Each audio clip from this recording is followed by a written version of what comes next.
చాలా రోజులైంది ఒక మిత్ బస్టర్ చేసి ఫస్ట్ బిగ్ మస్ట్ చేద్దాం. మహాభారతంలో ఒక 2 క్యారెక్టర్స్ తీసుకుని, అర్జునుడు, కర్ణుడు. ఇది వరకే మనం దీని గురించి మాట్లాడుకున్నాము. అయితే ఇప్పుడు కాంటెక్స్ట్ వేరు.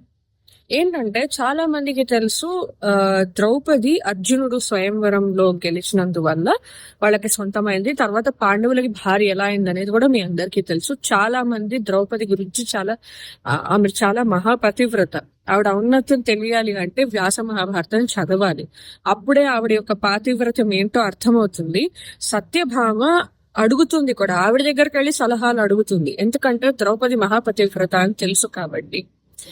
సో ఇప్పుడు కాంటెక్స్ట్ ఏంటి అంటే, చాలా మంది ఏమనుకుంటారంటే అర్జునుడు ఉండి కూడా ద్రౌపది కర్ణుడిని ప్రేమించింది అని అనుకుంటారు. దీనికి కారణాలు ఉన్నాయి. మొదటిది, nothing in offence to senior NTR గారు. ఆయన ఒక వండర్ఫుల్ హ్యూమన్ బీయింగ్, ఆయన ఒక గొప్ప రాజకీయ నాయకుడు అండ్ ఒక గొప్ప యాక్టర్, ఇంకా చాలా. సో ఒక గొప్ప భాషావేత్త, తెలుగు జాతి గౌరవాన్ని నిలబెట్టిన వ్యక్తి.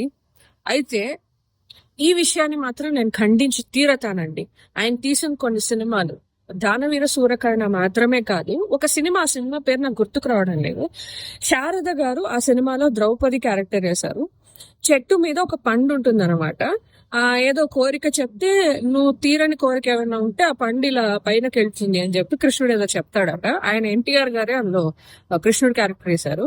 అయితే ఏం కోరుకున్నావమ్మా అంటే, నా అత్తగారు బాగుండాలి, నా భర్తలు బాగుండాలి అని ఏదో చెప్తే, పండు మరి అక్కడే ఉంది అంటే నువ్వు తీరని కోరిక కోరుకోలేదనమాట అని అంటారు.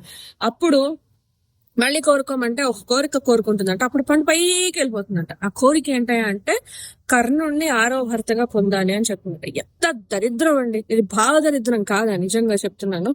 అందుకే చాగంటి గారు దెప్పారు. ఏంటంటే చివరికి వచ్చేసరికి మొదట్లో ఎన్నో ఎంత కొంచెం కల్పితాలు జోడించినా కూడా పాత్ర ఔచిత్యం దెబ్బతినకుండా తీసిన ఎన్టీఆర్ గారు, అంటే ఇప్పుడు కమలాకర్ కామేశ్వరరావు గారు, విఠలాచార్య గారు, తర్వాత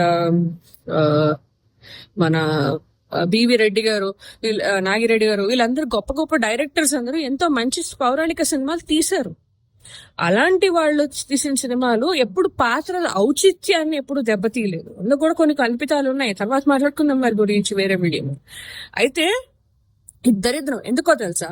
అసలు ఎప్పుడూ కూడా కర్ణుణ్ణి ఆవిడ కోరుకోలేదు. ఆవిడ భర్తల్ని మీరి ఆవిడ ఎప్పుడూ కూడా ఆలోచించలేదు. వ్యాస మహాభారతంలో ఇది లేదు. ఇవన్నీ పుక్కిటి పురాణాలు.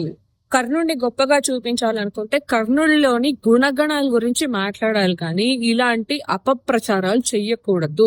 దీన్ని మేము తీవ్రంగా ఖండిస్తాము.